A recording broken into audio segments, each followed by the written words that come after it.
At Anurag University, be everyone you dream to be.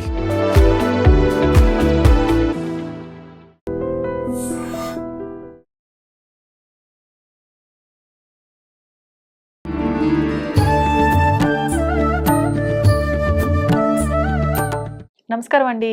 శ్రీమాత్రే నమః.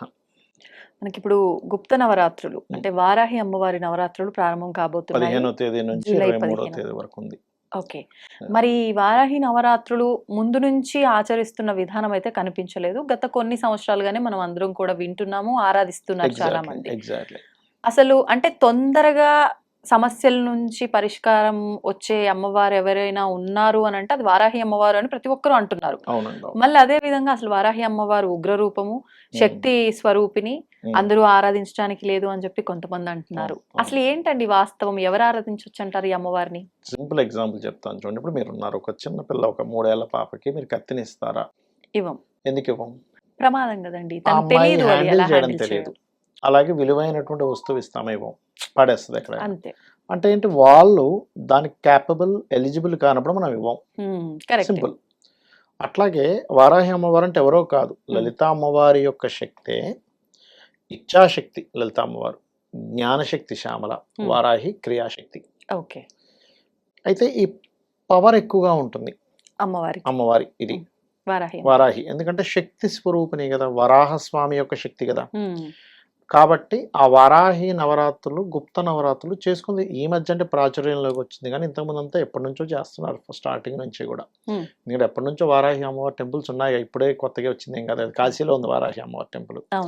అయితే వీటిని గుప్త నవరాత్రులను ఎందుకంటారంటే గుప్తంగా చేసుకోవాలి, బయటికి డాంబికం చేయకూడదు. చేస్తున్నది పూజ అయితే ఎందుకు గుప్తంగా చేయాలండి? చెప్తా వినండి. కొన్ని శక్తి దేవత సంబంధించినటువంటివి, మీరు ఇప్పుడు ఎగ్జాంపుల్ మీరు ఉన్నారనుకోండి, రోజు నేను కొబ్బరికాయ కొడతా తెలుసా, నేను రోజు నేను మామిడి పూలు పెడతాను తెలుసా అని చెప్తే మీకు ఫలితం రాదండి. చేస్తున్నది చెప్పకూడదు, ఫలితం రానే రాదు మీకు.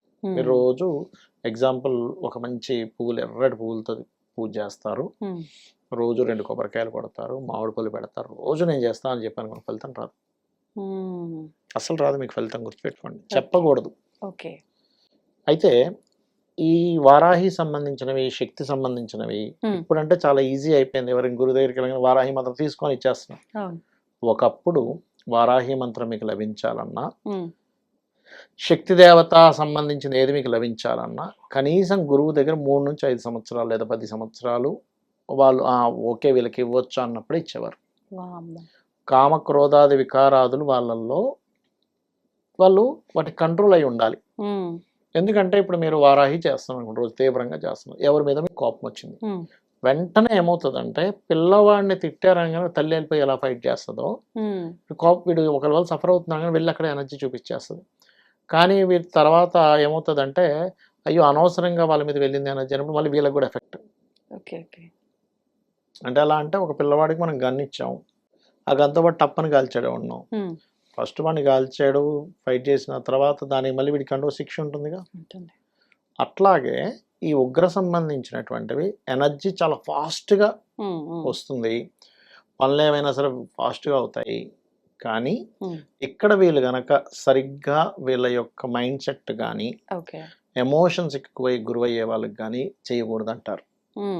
ఎందుకంటే ఆ ఎనర్జీ అలాంటిది, మీ చేతిలో ఒక కర్ర, కత్తో లేకపోతే గన్ ఉన్నట్టే అది. అందుకని ఈ జాగ్రత్త చెప్తారు. ఒక పద్ధతి పరంగా రాత్రి సమయంలోనే వారాహి అమ్మవారి చేయాలి, పగలపూట చేయకూడదు. రాత్రి 7 దాటిన తర్వాత, కొంతమంది 8, 9, 10 o'clock అప్పుడు కూడా చేస్తారు, గుర్తుపెట్టుకోండి. అలాగే రెండవ విషయం ఏమిటి అని చెప్పి చూసుకున్నట్లయితే, ఇక్కడ అమ్మవారికి ఇప్పుడు రకరకాల నైవేద్యాలు పెడుతుంటాం, కంపల్సరీ ఈ నైవేద్యమే పెట్టాలి, ఈ వస్త్రమే కట్టాలని ఎక్కడా లేదు. ఇదంతా మనం ఏర్పరచుకుని ఒక మన ఇష్టం కొద్దీ చేసుకునే పద్ధతి. ధూపం వేయాలి, ధూపాలు వేస్తుంటాం, మీకు తెలుసు కదా, ధూపం అమ్మవారికి ధూపం వేస్తే చాలా మంచిది. అదంతా కూడా ఒక పార్ట్, అంటే అట్లా తాంత్రికంలో ఒక పార్ట్. ఇప్పుడు వారాహి అమ్మవారిది చేస్తున్నాము, ఇప్పుడు అమ్మవారి యొక్క ఇది చేసేటప్పుడు ప్రధానంగా ఉండవలసింది ఏంటంటే భక్తి. నేను వారాహి చేసిన వాళ్ళని చూశాను, చాలా మంది చాలా తీవ్రంగా చేసే వాళ్ళకి వార్తాలి అంటారు అమ్మవారిని. వార్తాలి అమ్మవారి ఇంకొక నామమా? వార్తాలి, వారాహిని వార్తాలి అంటారు. వాళ్ళు గనక తీవ్రంగా చేస్తే, ఇప్పుడు మీరు మనసులో అనుకుంటున్నారు అనుకోండి ఏదైనా, వెంటనే వాళ్ళ చెవిలో వినిపిస్తూ ఉంటుంది. వినిపిస్తుందా? అన్ని వార్తలు మోసుకొని చెప్తా ఉంటుంది, ఇగో విజిత గారు ఇలా అనుకుంటున్నారు, ఆ కెమెరామెన్ అలా అనుకుంటున్నాడు, ఆ పక్కని ఇందాక మాట్లాడి వెళ్ళాడుగా డాక్టర్ గారు, ఆయన ఇలా అనుకుంటున్నాడు అని వెంటనే చెప్తూనే ఉంటుంది అది.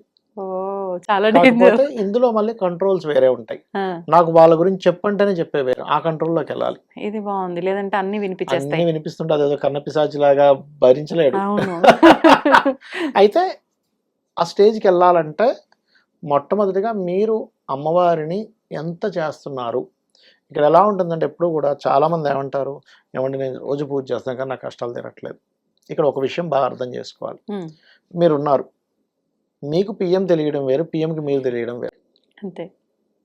మోడీ గారికి మీరు తెలిస్తే అది వేరు, లేకపోతే రేవంత్ రెడ్డి గారికి మీరు తెలిస్తే అది వేరు. రేవంత్ రెడ్డి ఎవరికి తెలియదు, అందరికీ తెలుసు. అందరికీ పేపర్లో తెలుసు. అవుతున్నాడు, టీవీలో అవుతున్నాడు, ఆయన సీఎం అని అందరికీ తెలుసు. తెలియడం వల్ల ఉపయోగం లేదు, ఆయనకి మనం తెలియాలి. Correct. అది కూడా పాజిటివ్గా తెలియాలి, నెగిటివ్గా తెలియడం కాదు. నెగిటివ్గా తెలిస్తే వేరే సినిమా ఉంటుంది కదా, పాజిటివ్గా తెలియాలి. ఇప్పుడు తెలుస్తుంది అమ్మవారిని నిష్కల్మషంగా ఎవరైతే పూజిస్తారో, ఫలాపేక్ష రహితంగా ఎవరైతే పూజిస్తారో, ఎందుకు పూజించాలంటే పూజింపదగినటువంటిది దేవత. ఇది ఫస్ట్ మైండ్లో ఉండాలి. ఇప్పుడు అమ్మని ఎందుకు గౌరవిస్తాం, నాన్నని ఎందుకు ప్రేమగా చూసుకుంటాం, లేకపోతే పిల్లల్ని ఎందుకు ప్రేమగా చూస్తాం అంటే వాళ్ళు ప్రేమించదగ వాళ్ళు మన ప్రేమ ఇవ్వాలని ఉంటుంది. లేదా ఒక ఐఏఎస్ ఆఫీసర్ ఎవరు వచ్చారు, వాళ్ళకు గౌరవం ఇస్తాం, ఎందుకు గౌరవం తగ్గ వ్యక్తి. అవును. అట్లాగే దేవత అనేటువంటిది పూజించదగ్గది. సో అందుకని మనం పూజించాలి, అంతేగా మనకేదో కోరిక ఉంది కాబట్టి పూజించడం, ఈడు పెద్ద అయ్యేకి నాకేదో పెడతాడు లేని తల్లి ఎప్పుడు కూడా పిల్లల్ని పెంచుతూ, అంతే కదా. లేకపోతే నాన్న నాకు ఆస్తి ఇస్తాడేమో, నాన్నని చూసుకోవడం అమ్మని చూసుకోవడం జరగదు. అలా చూసుకుంటే ఒకరోజు తెలిస్తే అది దానంత పాపం కూడా ఇంకోటి ఉండదు. మరి అలాంటప్పుడు దేవతా విషయంలో మనం ఎలా ఉండాలి. ఎవరికైనా ఈ అమ్మవారి నవరాత్రుల్లో బ్లాక్ మ్యాజిక్స్ జరుగుతున్నాయి మా మీద అన్నప్పుడు గారెలు నైవేద్యంగా పెడితే తొందరగా పోతుంది ఆ దోషం. మినపగారెలు. రోగాలు ఎక్కువగా ఉన్నాయి, బెల్లముతో చేసిన పదార్థాన్ని ఈ నవరాత్రుల్లో పెట్టండి, అమ్మవారికి ఖచ్చితంగా ఉంటుంది. ఇందులో కొంతమంది కొన్ని ద్రవ్యాలు హోమంలో వాడుతూ ఉంటారు, దట్ ఈస్ డిఫరెంట్ కేసు. మళ్ళీ కొంతమంది మిరియాలతో ద్రవ్యాలు చేస్తారు, ఆవాలతో చేస్తారు, అంటే శత్రు బాధలు ఇవన్నీ పోవడానికి చేస్తారు. సమస్యను బట్టి ద్రవ్యం మారుతూ ఉంటుంది. ఇక్కడ ప్రధానం ఏంటంటే మీరు మనసు పెట్టి చేస్తేనే అక్కడ లింక్ ఉంటుంది, కానీ నవరాత్రులు పెట్టేసాం, బొమ్మను పెట్టేసాను, రోజు ఆ పూజ చేసిన ఈ పూజ చేసిన ఏమీ ఉండదు. మీరు మనసు పెట్టి అక్కడ అమ్మవారు ఉంది అనే భావనతో, ప్రేమతో, భక్తితో చేస్తేనే ఆవిడ వచ్చి నిలబడుతుంది, ఆవిడ స్వీకరిస్తుంది మీ పూజను స్వీకరించింది అంటే అనుగ్రహం కలిగినట్టే. అంటే ఈవెన్ మీరు ఒక పువ్వు పెడుతున్నారు ఓం అని, ఆ పువ్వు పెట్టేటప్పుడు చాలా జాగ్రత్త పెట్టాలి. హోమం ధూపం చూపిస్తున్నారు, ఓం వాయుతత్వాత్మనేది ధూపం దర్శయామి, దీపం చూపిస్తున్న ఫీల్ మీకు ఉండాలి. అంటే ఎలా అంటే ఇప్పుడు మీరు ఉన్నారు ఎదురుగా, ఒక టీ పట్టుకొని వచ్చారు, మీరు ఉన్నప్పుడు మీకు ఇస్తున్నప్పుడు నిజంగానే ఇస్తున్నాడు అనే ఫీలింగ్ ఉంటుంది. అక్కడ మీరేమీ లేదు, విజిత గారు ఉన్నారు ఊహించుకొని మీరు ఇవ్వండి అంటే, కానీ మన కంటికి కనబడదు దైవశక్తి, కానీ అక్కడ ఉంటుంది. అక్కడ ఉంది, ప్రతిదీ పరిశీలిస్తుంది, ప్రతిదీ గమనిస్తుంది. నీ మనసులో ఏమనుకుంటున్నావు గమనిస్తుంది, బయట ఏమనుకుంటున్నావు గమనిస్తుంది. బద్ధకంతో చేస్తున్నావు, అబ్బాయి ఏదో ఒప్పుకున్నాను రా బాబు, ఎందుకు ఒప్పుకున్నాను రా 9 రోజులు చేద్దాం అనుకుని నువ్వు ఫీల్ అయ్యామంటే తెలిసిపోద్ది దేవతకి. నేను అనేది ఏంటంటే ముందు ఉత్సాహంగా స్టార్ట్ చేస్తాం, ఒకరోజు చేసాక అమ్మా ఎందుకురా ఒప్పుకున్నాం అనవసరంగా, శుభ్రంగా పడుకోవచ్చు కదా నైట్ 9-10కే, ఇప్పుడు నైట్ 11 దాకా ఈ పూజలు చేసుకోవాలి, ఎప్పుడు ఎందుకు ఒప్పుకున్నాం మన మనసులో అనుకున్నారా, అది 1% కూడా మీకు ఫలితం రాదు. దేవత ఎప్పుడూ కూడా తను, అంటే మనకి లలితహాసనామాల్లో ఉంటుంది, భక్తి గమ్య భక్తి వస్య అంటుంది. అంటే భక్తి ద్వారానే మనం చేరుకోగలం, భక్తి ద్వారానే మనం యాక్చువల్గా ఇప్పుడు వసమాన స్వాహ అంటుంటాం చూసారు కొన్ని మంత్రాలు, ఆవిడ మనకేం వశం అవడం, మనం వశమైపోతాం అక్కడ. ఆవిడ వశమయ్యేదేంటి, మనం మానవ మాత్రం. ఇక్కడ ఏంటంటే తల్లి నా బిడ్డ అని ఫీల్ అవ్వడం వేరు, సొంత తల్లి బిడ్డని ఫీల్ అయినప్పుడు ఆ రక్షణ, ఆ పోషణ వేరే ఉంటుంది. నువ్వు మామూలుగా అందరినీ నా తల్లి లాంటి వాళ్ళని అనుకోవడం వేరు. తల్లి నిజంగా నువ్వు తల్లిగా ఎంత నువ్వు భావిస్తావో, అమ్మ అమ్మ నువ్వు ఎప్పుడైతే అంటావో, అమ్మ అనే భావన కనుక నీకు వచ్చింది దేవత మీద అంటే 100% వాళ్ళ జీవితం తరించినట్టే. జీవితం తరించేలా చేయాలి పూజ ఈ నవరాత్రులు, అప్పుడు వాళ్ళ లైఫ్ చూడండి ఎలా ఉంటుందో, తిరుగుండదు. శ్రీమాత్రే నమః. And for more videos, please subscribe to iDream. Please subscribe to iDream. Please subscribe iDream. And please subscribe to iDream. For more videos, subscribe to iDream. Please like, share, and subscribe to the channel. Congratulations, iDream.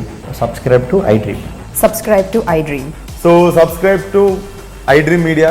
iDream ki iDream team అందరికి huge congratulations. Please subscribe iDream Media. Please subscribe to iDream. Subscribe iDream. Please subscribe to iDream. iDream అంటే నా కళల channel subscribe చేసుకున్న నోరు తిరుగుతలేదు, మీరైతే గంట గుర్తు కొట్టండి. For more such videos, please subscribe to iDream. Subscribe to iDream. Please subscribe to iDream. Please subscribe iDream Media. Please do subscribe to iDream. Please subscribe to iDream Media. For best entertainment and information, please subscribe iDream. And don't forget to subscribe to iDream.